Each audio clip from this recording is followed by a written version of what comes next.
evening and welcome to your Thursday, April 25, 2024 edition of the Evening News. I am Jemima Holmes. Thank you for joining us. Let's take a look at some of the lead stories tonight. Evaluation criteria for contractors should be revised, says JAGDEO. Brazil to help Guyana with addressing forest fires. TT companies in Guyana to seek out partnerships with local firms. BENN warns of stricter sanctions for security firms after employees use guns in crimes. And ROSEHALL estate factory workers protest over non-payment of bonus. Now for the news in detail. Vice President Dr. JAGDEO has indicated that the criteria used to evaluate contractors for government projects may need to be revised in order to develop a workable and realistic formula.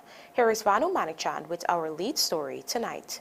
We have to ensure that there is no arbitrariness in the application of evaluation criteria.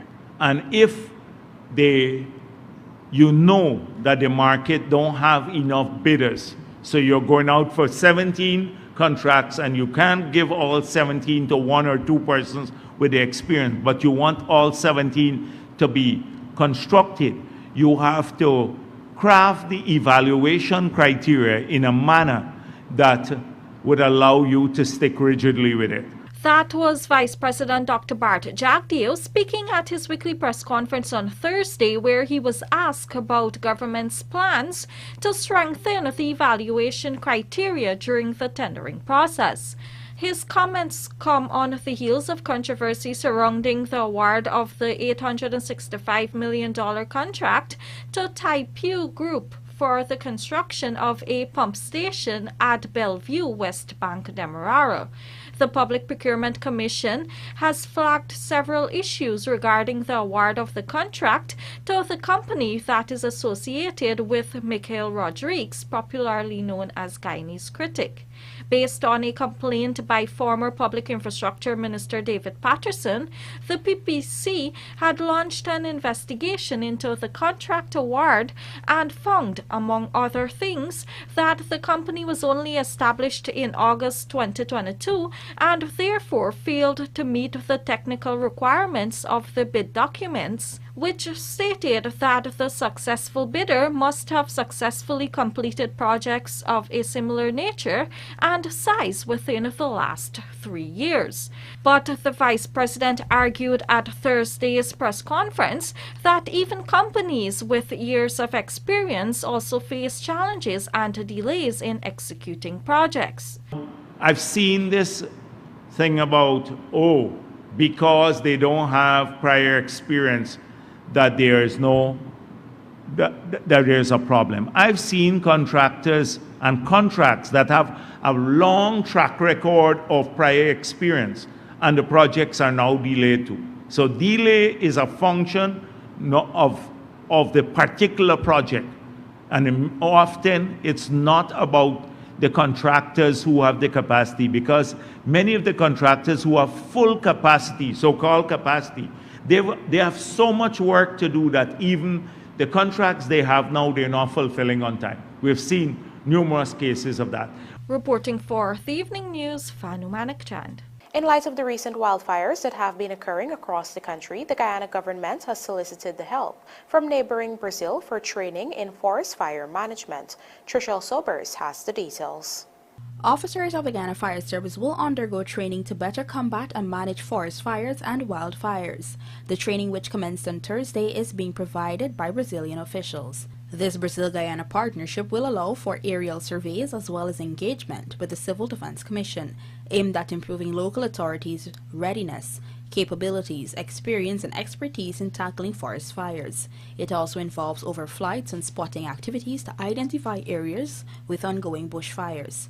Additionally, Brazil will provide guidance and lend support to firefighting efforts, especially in areas that may be difficult for local firefighters to access regularly. While it was not disclosed how many ranks are participating or are slated to participate in the exercise, Home Affairs Minister BENN expressed his appreciation for the support, noting that the initiative will play a significant role in equipping Guyana to better respond and control fires. On this point, he disclosed that the Brazilian government will be conducting assessments of recent and ongoing fire damages.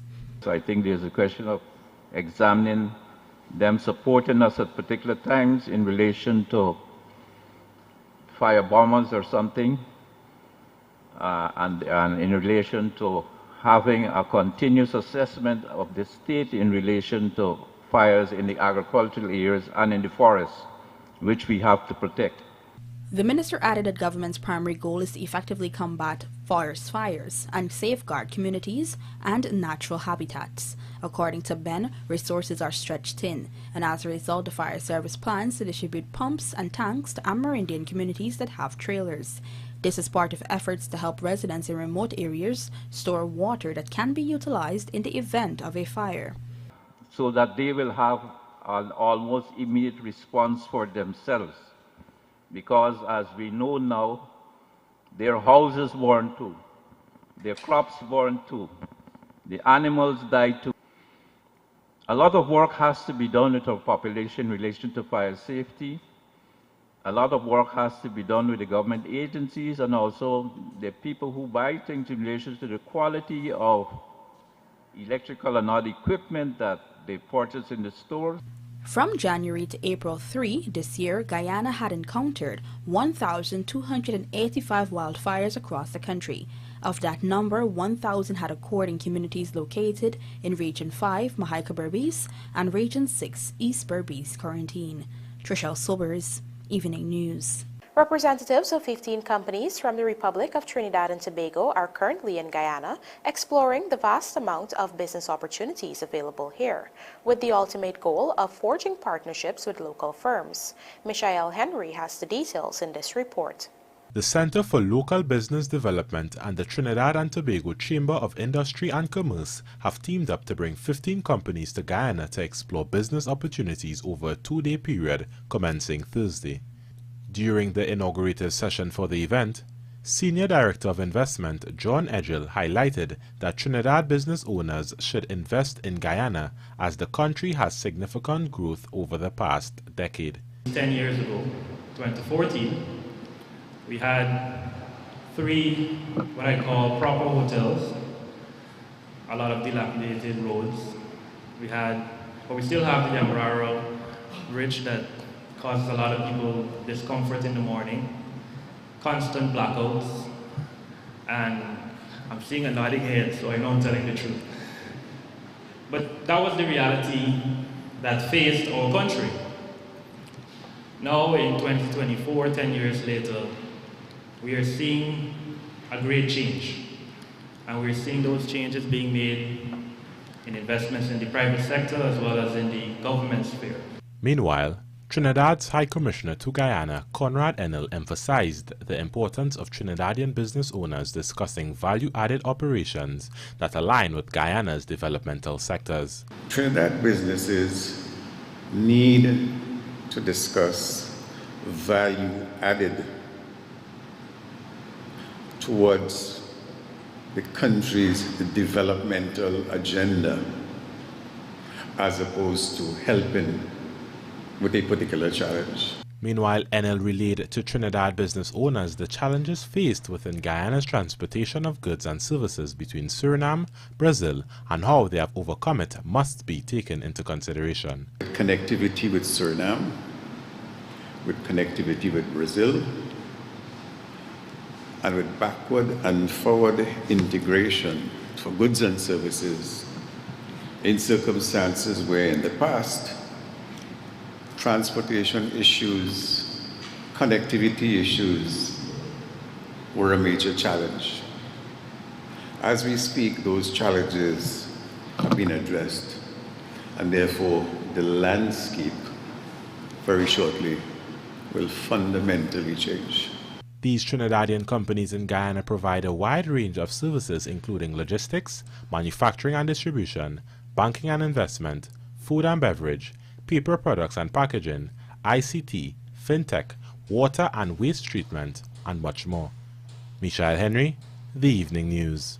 Trishelle Sobers joins us to report that authorities will be aiming to implement stricter sanctions against private security firms. This position comes on the heels of recent incidents whereby employees of security firms use guns that were issued to them in incidents which have resulted in deaths. On March 19, 24-year-old Ashanti Liverpool was rattled with bullets in the wee hours of the day by her sister's ex-boyfriend, who then shot himself. Stephen Hope, a 31-year-old security guard, used a AR-15 rifle to commit the act. The gun was issued to him by his company. Hope was recently charged with murder and remanded to prison. Meanwhile, days after, on March 21, teenager Jared Jaganand was fatally wounded by a security guard at Shaft Auto Sales located at Lusignan, East Coast, Demerara. That guard was armed with a 12-gauge shotgun, which is owned by his employer. He had claimed that Jaganand was accidentally shot to his left. Jaganand was taken to the Woodsland Hospital, where he subsequently succumbed. The 21-year-old security guard was arrested and was later released without being charged. Home Affairs Minister BENN, however, says authorities have to take a tougher stance against these security firms. Speaking to reporters on Thursday, the minister revealed that the guns belonging to the two security companies involved in those recent incidents were seized. It was also ordered that the companies retrain their employees, particularly as it relates to the use of firearms. The immediate response was the taking away of weapons, and we are trying to find more resorts to sanction them for the deficiencies. The minister told media operatives that while many security firms help to decrease Guyana's crime rate, the senseless killing of young adults will not be tolerated. There have been more recent discussions through the Guyana Police Force with the security service providers in relation to the discipline. The hours of work, fatigue may be a problem, and generally their readiness and responsible handling of weapons. In both cases, we required retraining. Trishelle Sobers, Evening News.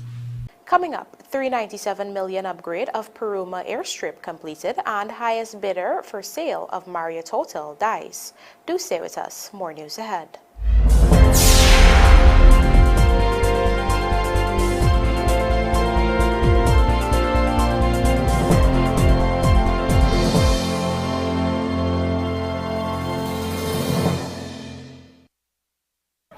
What flavors does Oreo have around the world? Oreo peanut butter. Let me see.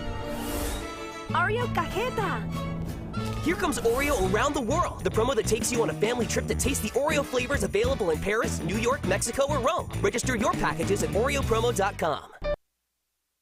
Guyana's landscape is set to immensely transform, with some $221.4 billion earmarked to fast-track the country's infrastructural development. To improve accessibility, $204.1 billion was budgeted for roads and bridges. Some $6.9 billion will be going towards strengthening the country's river and sea defense, $8.1 billion and $2.3 billion for improved river and air transport respectively. These projects are supported by the country's first $1 trillion budget, which was supported by oil revenues.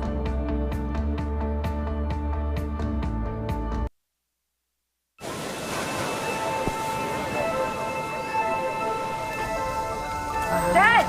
Dad! Is that real? आप लोगों को नजर आ रहे हैं?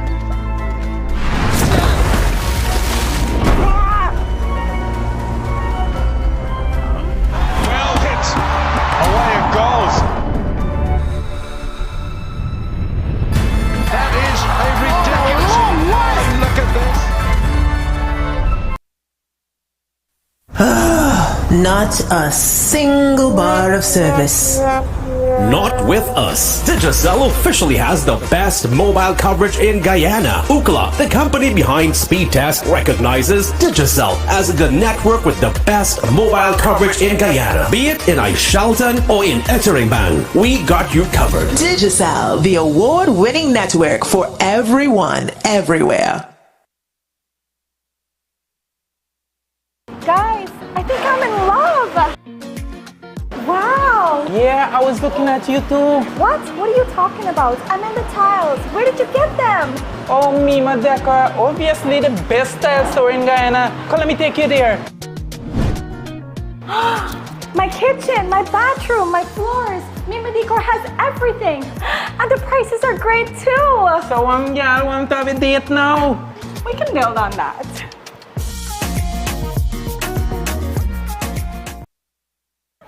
What flavors does Oreo have around the world? Oreo peanut butter. Let me see. Oreo cajeta. Here comes Oreo around the world, the promo that takes you on a family trip to taste the Oreo flavors available in Paris, New York, Mexico, or Rome. Register your packages at oreopromo.com.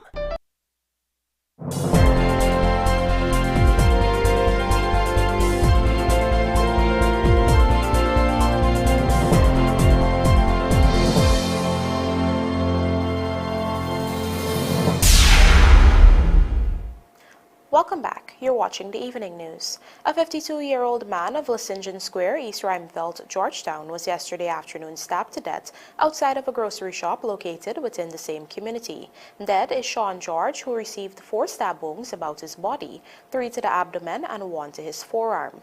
Police said George was sitting on a bench by the grocery shop when the suspect drove past on a motorcycle and shouted out a derogatory term towards the man. In response, George shouted back at the suspect, telling him to say the term to his face.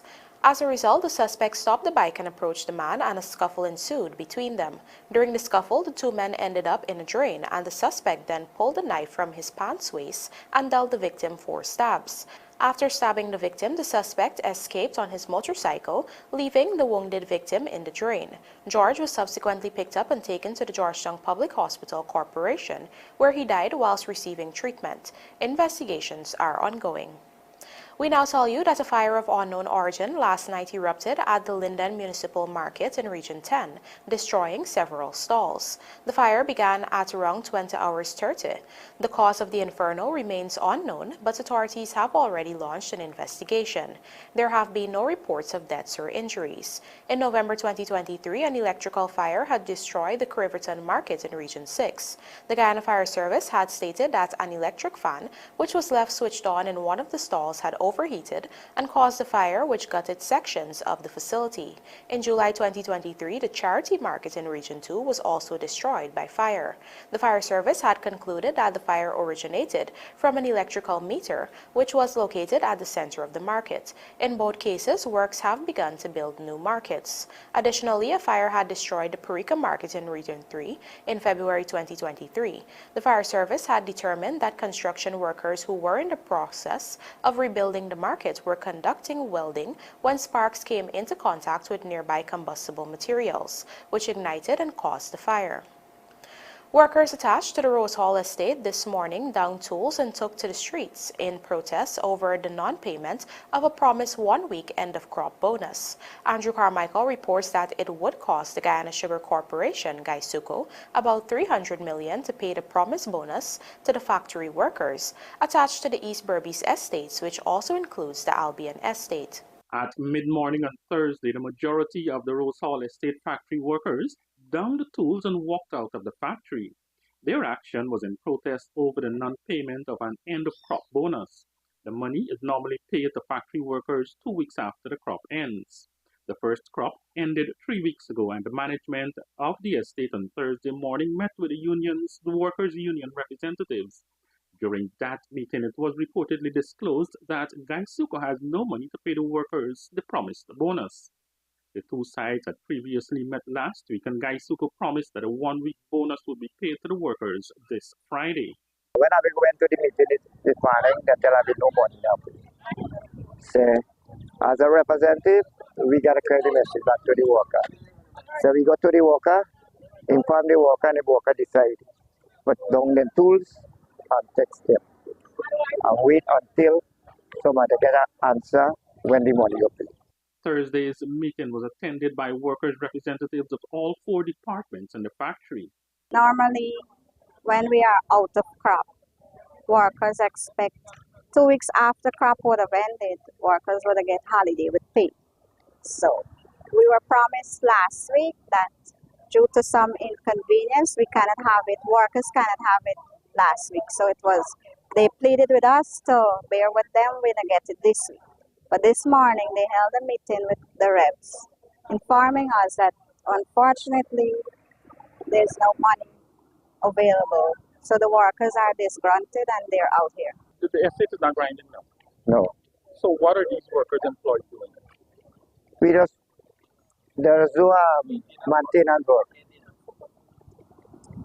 So this strike is not affecting production? No.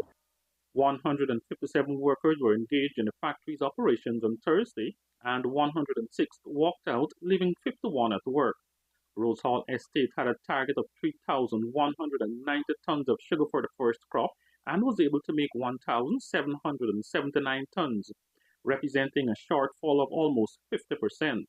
The money required to pay the bonus to the workers attached to the East Berbice Estate, which also includes the factory workers from the Albion Estate, amounts to about $300 million. Efforts by this newscast to get a comment from management of the Rosehall Estate were futile. Andrew Carmichael, The Evening News. Access to the hinterland community of Pima in Region 7 has become easier with the completion of upgrade works on the airstrip. In this Michael Henry report, you will hear that the airstrip was upgraded from a simple grassy patch to now a solid concrete structure. The construction of the new Pima airstrip was executed by International Import and Supplies to the tune of over $397 million. The contract was awarded last year and works commenced in March 2023 to upgrade the makeshift airstrip from a grassy patch to a solid concrete structure. The company had a one-year deadline to complete the project. On Thursday, the airstrip was commissioned by officials including Public Works Minister Juan Edgel, who lauded the contractor for its timely delivery. With all the work that is being done there and the challenges you face with the terrain of getting materials in on time, sir, we don't take it lightly that with your dedication and your staff, you put aside the excuses and we were able to get this done because this was a great need for the village of Pima. But one of the things that we said to the contractor is that you must employ people from the village. And I want to check to make sure that that happens. That people from the village get work. Well, then clap if you got work, the man. Because when we execute projects, we expect that it would also be a means of generating employment and bringing money to the village economy. Among the officials who accompanied Minister Edgel were Permanent Secretary Vladimir Prasad and Director General of the Guyana Civil Aviation Authority, Egbert Field, who recalled the state of the airstrip during his days as an Army pilot. In those days, we had the GDF outpost as one of the stations, border locations, stationed here. If you didn't land at the right point, you ended up into the river because it was a grass strip at that time.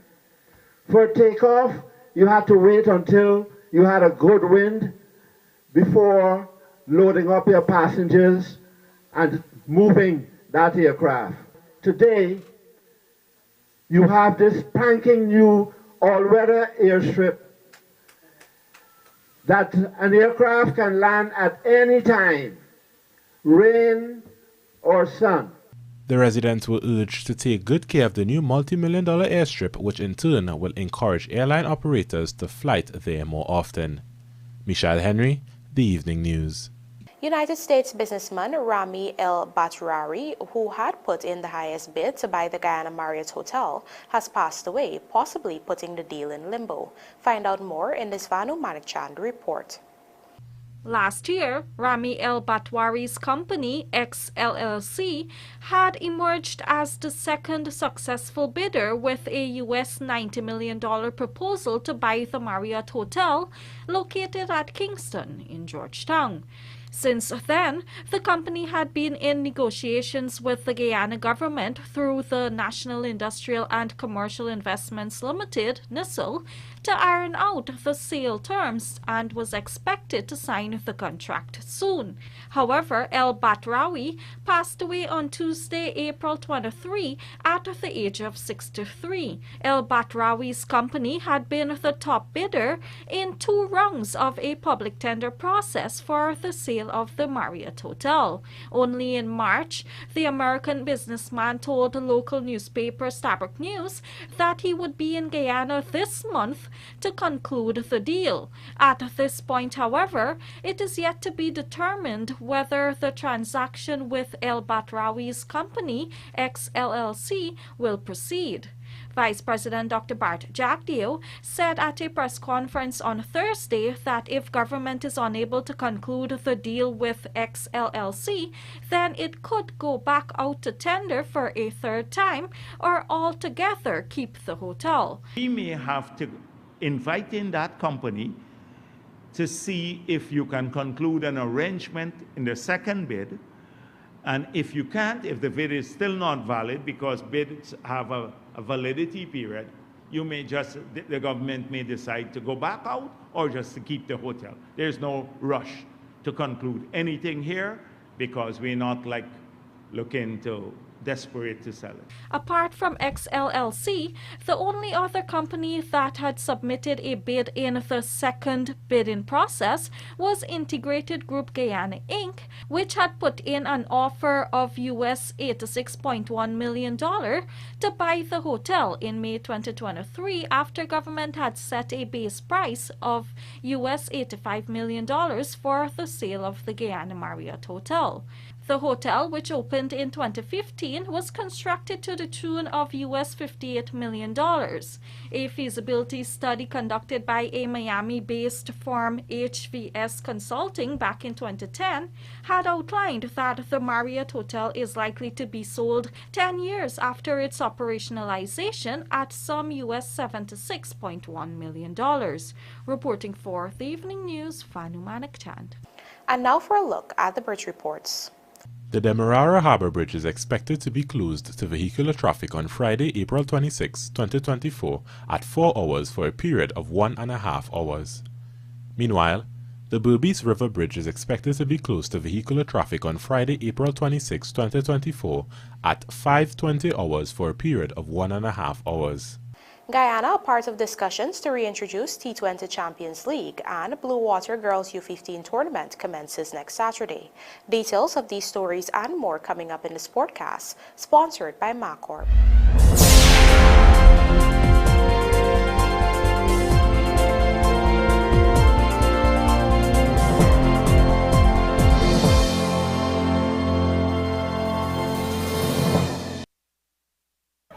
What flavors does Oreo have around the world?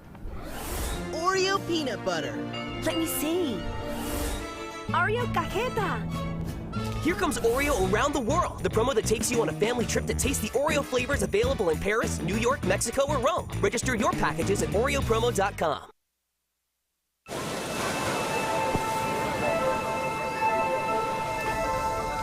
Dad! Dad! Is that real? आप लोगों को नजर आ रहे हैं?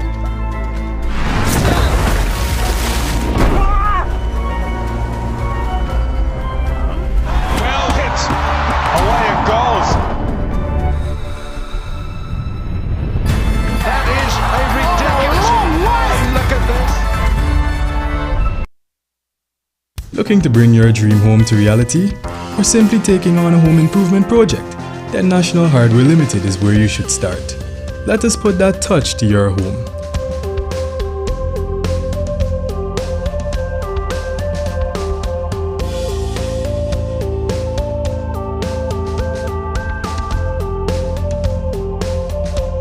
Choose from over 1,000 Berger Paint original hues for any surface.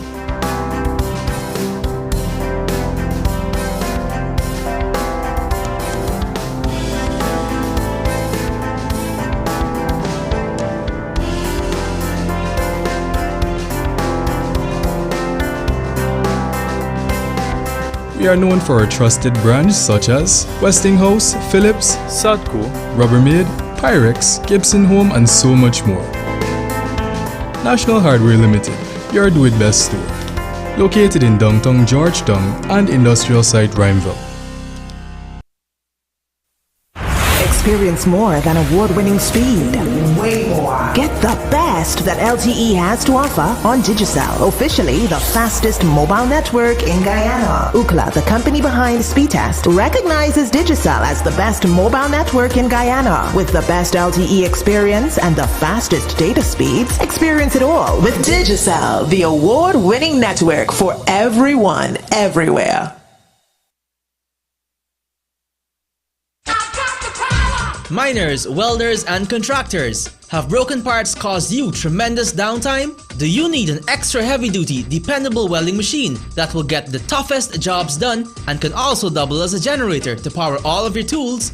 Well, your #1 industrial solutions provider Sylvies has you covered. We currently have in stock the Hobart Champion Elite Arc Welder and Generator. This capable electric start generator produces up to 11,000 watts of AC power to run tools, work lights, or backup power during an outage. It can simultaneously deliver 150 amps weld output and 8,000 watts of generator power and can run up to 14 hours on one 12-gallon tank of gas. This portable generator handles mild steel, stainless steel, and cast iron with a maximum thickness of ½ inch in a single pass. So what are you waiting for? If you can't make it to our 31 High and Hatfield Streets Georgetown location, we can deliver. Give us a call on 227-6226 or WhatsApp us on 623-7755 or visit our website sylviesonline.com. Sylvies Industrial Solution, proudly serving Guyana for over 4 decades. In today's tough driving conditions, every engine faces 3 powerful enemies: engine heat, pollutants, and frequent short trips. Each factor is a direct cause of engine sludge, a buildup of dirt that can block vital oilways. This triple threat demands triple protection. Castrol GTX's Triple Protect Power is engineered to fight these 3 main causes of engine sludge. What flavors does Oreo have around the world? Oreo peanut butter. Let me see. Oreo cajeta. Here comes Oreo around the world, the promo that takes